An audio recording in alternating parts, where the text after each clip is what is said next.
அனைவருக்கும் இனிய வணக்கம். நான் உங்கள் வபிதாசன் பேசுகிறேன். இன்றைக்கி நம்ம பார்க்க போகிற தலைப்பு என்ன பார்த்தீங்கன்னா, யாரும் சொல்லாத ரகசியத்தில் ராகுவை பற்றி தான் முழுக்க முழுக்க நம்ம இந்த வீடியோவில் பார்க்க போகிறோம்.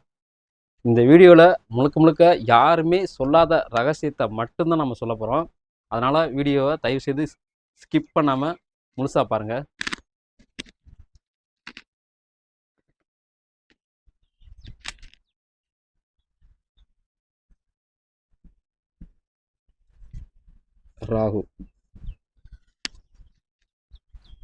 ராகுனா யாருன்னு கேட்டிங்கன்னா குபேரன். ராகுக்கு அதிபதி யாருன்னு கேட்டிங்கன்னா கடவுள் யாருன்னு கேட்டிங்கன்னா குபேரன்.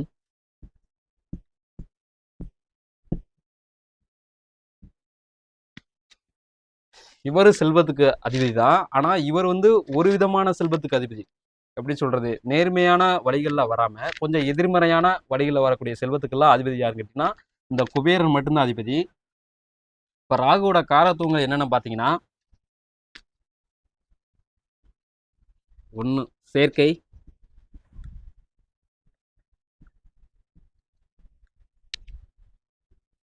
2 இயந்திரம்,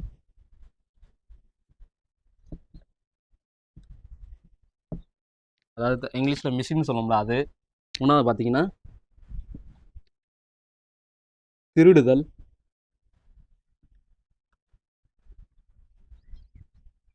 அது திருட்டுன்னு சொல்லலாம், திருட்டு.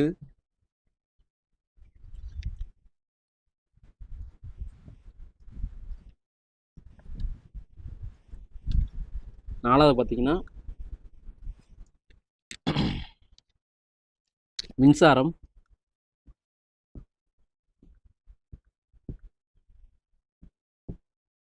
5வது பார்த்தீங்கன்னா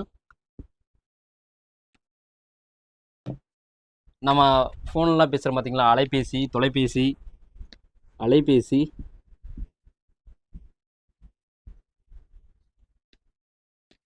இந்த மாதிரி நிறைய காரத்துவங்கள் ராகுவோட காரத்துவங்கள் இருக்குது. நம்ம இங்கே பார்க்கக்கூடிய காரத்துவங்கள் எத்தனை பார்த்தீங்கன்னா 5 காரத்துவங்கள் மட்டும்தான் பார்த்துருக்கோம். இது ஜோதிட கட்டம். இது ஜோதிட கட்டம். ஆக்சுவலாக பார்த்தீங்கன்னா வட்டம் தான் வரும். நம்ம அதை பயன்படுத்துறதுக்கு சிரமமாக இருக்குன்னு சொல்லிட்டு எல்லா ஜோதிடர்களும் கட்டத்தை பயன்படுத்துகிறாங்க. உண்மையாகவே வட்டம் தான் வரும்.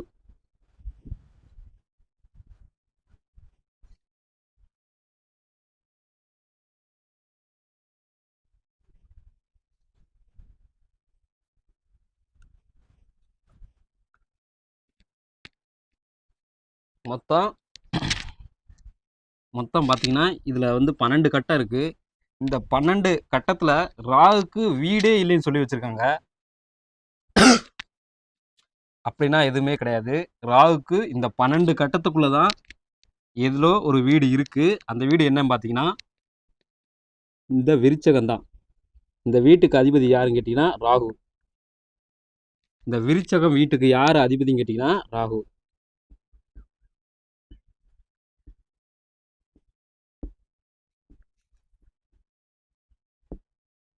ராசி அல்லது லக்னம்.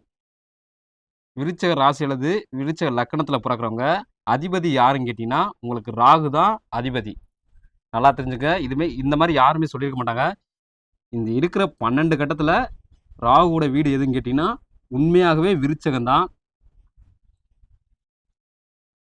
இந்த ராசி அல்லது லக்கணத்தில் பிறக்கிறவங்க பிறந்துட்டிங்கன்னா, விருச்சக ராசி அல்லது விருச்ச லக்கணத்தில் பிறந்துட்டிங்கன்னா உங்களுக்கு அதிபதி யாருன்னு கேட்டிங்கன்னா ராகு தான். மோஸ்ட்லி இந்த அதாவது ராகு ராசி அல்லது ராகு லக்னத்தில் பிறக்கிறவங்க 90% ஏழை வீட்டில் பிறப்பாங்க. ஏழை வீட்லேயே யோகத்தோடையும் பிறந்து வருவாங்க. இந்த 10% பேர் மட்டும்தான் பணக்காரங்க வீட்டில், அதாவது செல்வமிக்க வீட்டில் பிறந்து வருவாங்க.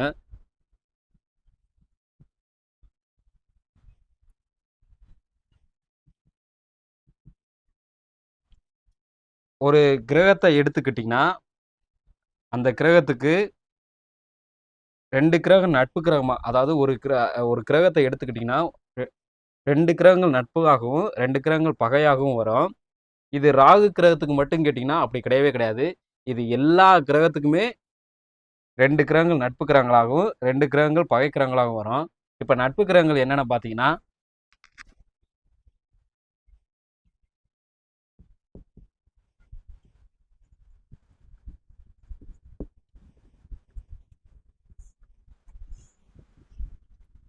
ராகுக்கு நட்பு கிரகங்கள் 1 குளிகை, 2 பார்த்தீங்கன்னா சனி. இது நட்பு கிரகம். இப்போ பகை கிரகம் பார்த்துட்டிங்கன்னா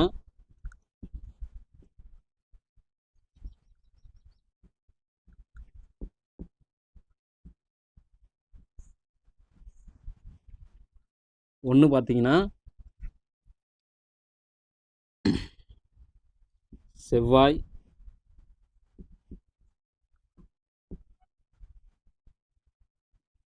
2 பார்த்தீங்கன்னா புதன். நட்பு அதாவது ராகு கிரகத்தின் நட்பு கிரகங்கள் பார்த்தீங்கன்னா 1 குளிகை, 2வது சனி. பகை கிரகங்கள் பார்த்துக்கிட்டிங்கன்னா 1 செவ்வாய், இன்னொன்று புதன்.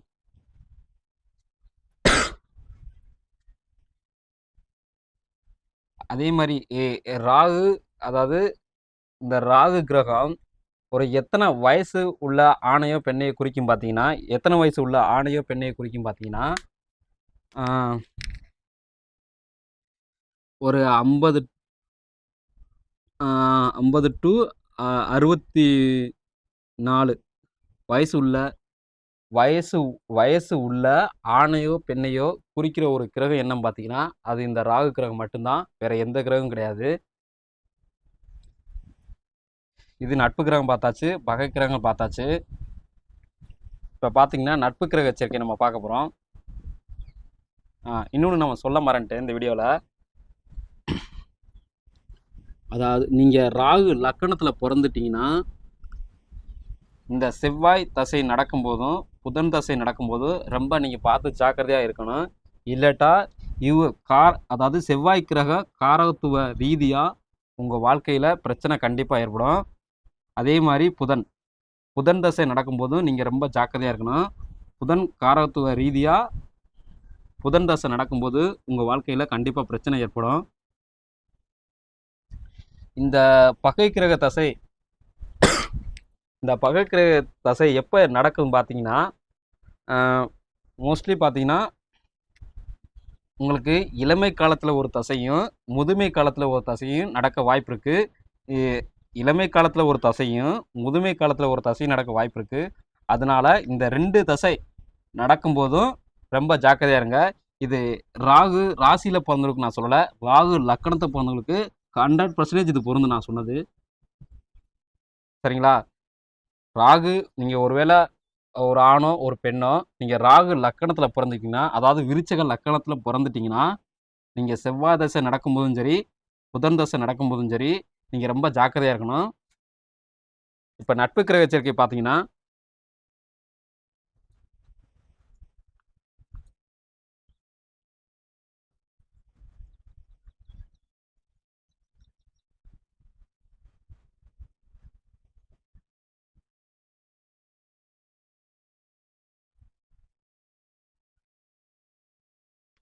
நட்பு கிரக சேர்க்கை என்னென்னா, இது ராசி நல்லா தெரிஞ்சுங்க, இது லக்கணம். 1 பார்த்தீங்கன்னா, அதாவது ராகு ப்ளஸ் குளிகை. 2வது பார்த்துக்கிட்டிங்கன்னா ராகு ப்ளஸ் சனி.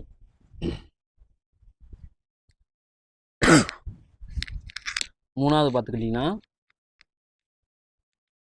சனி ப்ளஸ் ராகு. 4வது பார்த்துக்கிட்டிங்கன்னா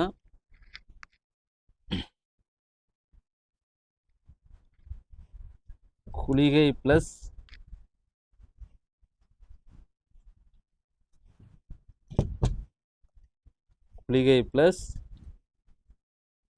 ராகு.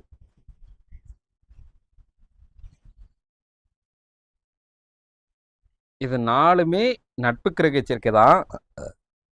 நல்லா தெரிஞ்சுக்கங்க. இங்க இருக்கிற 4மே நட்பு கிரக சேர்க்கை தான். ஆனா இந்த நட்பு கிரக சேர்க்கையில ரொம்ப யோகமான கிரக சேர்க்கை என்னன்னு கேட்டீங்கன்னா, இந்த சனி ராகுவும் இந்த குளிகை ராகுவும் தான். நல்லா தெரிஞ்சுங்க. இதெல்லாம் இந்த 4மே நட்பு கிரக சேர்க்கை தான். இதுல எந்த விதமான உங்களுக்கு சந்தேகமும் வேணாம். இந்த 4ல ரொம்ப யோகமான கிரக சேர்க்கை என்னன்னு கேட்டீங்கன்னா, சனி ராகுவும் குளிகை ராகு தான். நீங்க உடனே கேட்பீங்க, உடனே ராகு குளிகையும் ராகு சனியும் அவ்வளோ பெரிய யோக கிரக சேர்க்கை கிடையாதா அப்படின்னு கேட்டிங்கன்னா, இந்த அளவுக்கு இருக்காது. அது இது இந்த நட்பு கிரக சேர்க்கையில யோகமான கிரக சேர்க்கையில இந்த 2 கிரக சேர்க்கை மட்டும்தான். இது 2ம் அந்த அளவுக்கு இருக்காது. இப்போ சனி ராகு எடுத்துக்கிட்டிங்கன்னா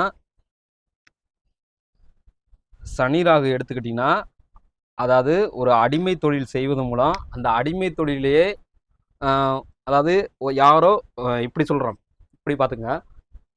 ஏற்கனவே வண்டி வச்சுருந்தாங்கன்னா, ஒரு இயந்திரம் வச்சுருந்தாங்கன்னா, அல்லது ஒரு மிஷின் வச்சுருந்தாங்கன்னா, அல்லது ஒரு காரோ ஏதோ ஒன்று ஏற்கனவே யாரோ ஒருத்தவங்க பயன்படுத்தி வச்சுருந்த மிஷினை வாங்கி இவங்க ஒரு நல்ல நிலைமைக்கு வாழ்க்கையில் உயர்கட்ட நிலைக்கு வருவாங்க. ஆனால் கொஞ்சம் அதில் ஏமாற்றுதல் இருக்கத்தான் செய்யும். அதே மாதிரி குளிகை ராகு என்ன பண்ணுன்னு கேட்டிங்கன்னா, இந்த மாதிரி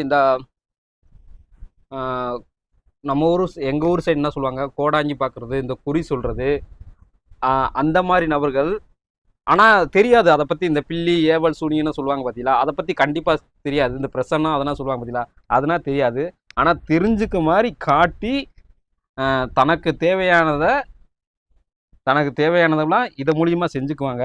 ஆனால் இந்த திறமை இவங்ககிட்ட இருக்குன்னு கேட்டிங்கன்னா, அந்த பில்லி சூனிய பிரசன்னா தெரியுமா கேட்டிங்கன்னா கண்டிப்பாக உங்களுக்கு தெரியாது.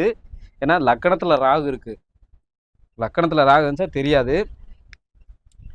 ஆனால் அதை வச்சு இவங்க வாழ்க்கையில் முன்னுக்கு வருவாங்க. ஆனால் அதனால் பின்காலத்தில் பிரச்சனை வரும். இந்த 2 தசை நடக்கும்போது பின்னாடி பிரச்சனை வரும். ஆனால் கொஞ்சம் ஜாக்கிரதை. ஆனால் இது யோகமான கிரக சேர்க்கை தான். இதில் எந்த ஒரு டவுட் வேணாம். இப்போ பகை கிரக சேர்க்கை என்ன பார்த்தீங்கன்னா,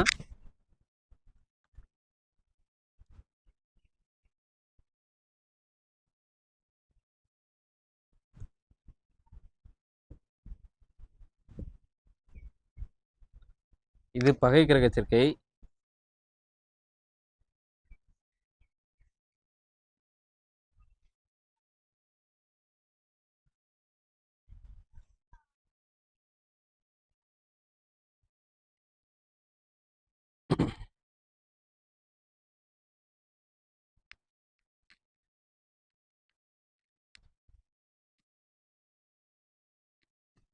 ஒன்று பார்த்துக்கிட்டிங்கன்னா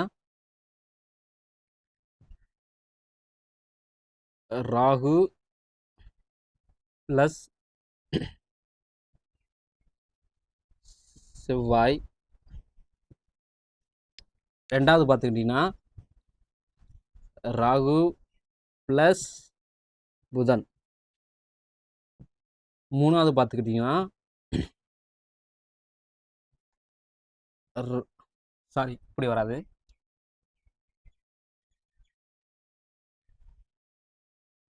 இது ராசி, இது லக்னம். மறந்துடாதீங்க, எக்காரத்தை கொண்டு மறந்துடாதீங்க. இதெல்லாம் ராசியாக வரும், இதெல்லாமே லக்னமாக தான் வரும். இங்கே பார்த்துக்கிட்டிங்கன்னா செவ்வாய்.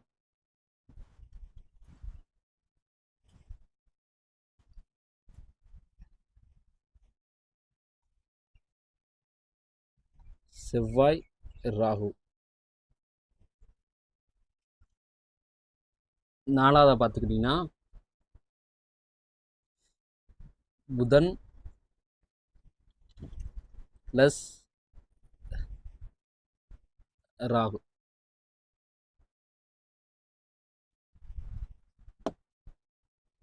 இந்த பகை கிரக சேர்க்கை 4 இருக்கு. இது என்னென்னு பார்த்தீங்கன்னா ராகு ப்ளஸ் செவ்வாய், ராகு ப்ளஸ் புதன், செவ்வாய் ப்ளஸ் ராகு, புதன் ப்ளஸ் ராகு. இந்த மாதிரி கிரக சேர்க்கையிலையும் ஆண்களும் சரி பெண்களும் சரி, இந்த மாதிரி கிரக சேர்க்கையிலும் சரி, ஆண்களாக இருந்தாலும் சரி பெண்களாக இருந்தாலும் சரி, அவங்க பிறந்து தான் வர்றாங்க. அப்படி பிறந்தவங்க எப்படி இருக்கணுமா, எப்படி இருக்க வேணும்னா, ஆல்ரெடி இது பகை கிரக சேர்க்கை நமக்கு எல்லாருக்கும் தெரிஞ்சு போச்சு. இந்த பகை கிரக சேர்க்கையிலேயே ரொம்ப மோசமான கிரக சேர்க்கை என்னன்னு கேட்டிங்கன்னா, இந்த புதன் ராகுவும் இந்த செவ்வாய் ராகுவும். பகை கிரகச்சேர்க்கையிலேயே ரொம்ப மோசமான கிரகச்சேர்க்கைனா இந்த புதன் ராகுவும் இந்த செவ்வாய் ராகுவும் தான். இந்த செவ்வாய் ராகு என்ன பண்ணுன்னு கேட்டிங்கன்னா, வலுக்கட்டாயமா அதாவது வலுக்கட்டாயமா ஒருத்தர்கிட்ட சண்டை போட்டு ஒரு அதாவது வழிப்பறி செய்கிறாங்க பார்த்தீங்களா, அந்த வழிப்பறி அதாவது வண்டியில் போயிட்டுக்குள்ள செயின்னா திடுறாங்க பார்த்தீங்களா, அதனால் யாருன்னு கேட்டிங்கன்னா இந்த செவ்வாய் ராகு கிரகச்சேர்க்கையில் பிறந்த ஆண்களாக தான் இருக்கும். அதே செவ்வாய் ராகு கிரகச்சேர்க்கையில் பிறந்த பெண்களாக தான் இருக்கும். இந்த மாதிரி பயணத்தின் போது ஒரு பொருளை திருடுறதுங்க யாருன்னு கேட்டிங்கன்னா இந்த கிரகச்சேர்க்கை பிறக்கக்கூடிய ஆண்களாக இருந்தாலும் சரி தான், பெண்களாக இருந்தாலும் சரி தான், அவங்க தான் மோஸ்ட்லி இந்த மாதிரி வேலையை பார்ப்பாங்க. இந்த புதன் ராகு என்ன பண்ணுன்னு கேட்டிங்கன்னா ஆல்ரெடி இங்கே அறிவு இருக்குது. இங்கே அறிவில்லாமல் செயல்பட்டு இங்கே அறிவு இருக்குது, அறிவை அடையணும்னு அறிவில்லாமல் செயல்பட்டு அதன் மூலியமாக தன் வாழ்க்கையில் பிரச்சனை ஏற்படக்கூடிய ஒரு வாய்ப்பு இருக்குது. அதனால இந்த பகை கிரகச்சேர்க்கையில் பிறக்கக்கூடிய ஆண்களாக இருந்தாலும் சரி தான், பெண்களாக இருந்தாலும் சரி தான், நீங்கள் ரொம்ப பார்த்து ஜாக்கிரதையாக இருக்கணும். மறுபடியும் சொல்கிறேன், நல்லா கவனிச்சுங்க. நீங்கள் ராகு ராசி அதாவது உங்களுக்கு விருச்சக ராசி அல்லது விருச்சக லக்கணமாக, அதாவது விருச்சக ராசி விருச்சகனாவே ராகு தான் அதிபதி. அந்த ராகு லக்கணத்தில் பிறக்கிறவங்க, அதாவது ராகு லக்கணத்தில் பிறக்கிறவங்க, நான் ராசிக்காரர்கள் சொல்ல கிடையாது, இது நல்லா கவனிச்சுங்க. ராகு லக்கணத்தில் பிறக்கிறவங்க நீங்கள் செவ்வாய் தசை நடக்கும்போதும் சரி, புதன் தசை நடக்கும்போதும் சரி, நீங்கள் ரொம்ப பார்த்து ஜாக்கிரதையாக இருக்கணும். இல்லாட்டா வாழ்க்கையில் மிகப்பெரிய பிரச்சனைகளையும் சந்திக்க நேரிடும். இதுபோல் பல அருமையான தகவலை நீங்கள் தெரிஞ்சுக்கணும்னு ஆசைப்பட்டீங்கன்னா நம்மளோட புதன்குரு ஆஸ்ட்ராலஜியில் நீங்கள் சப்ஸ்கிரைப் பண்ணி வச்சுங்க. பாய்.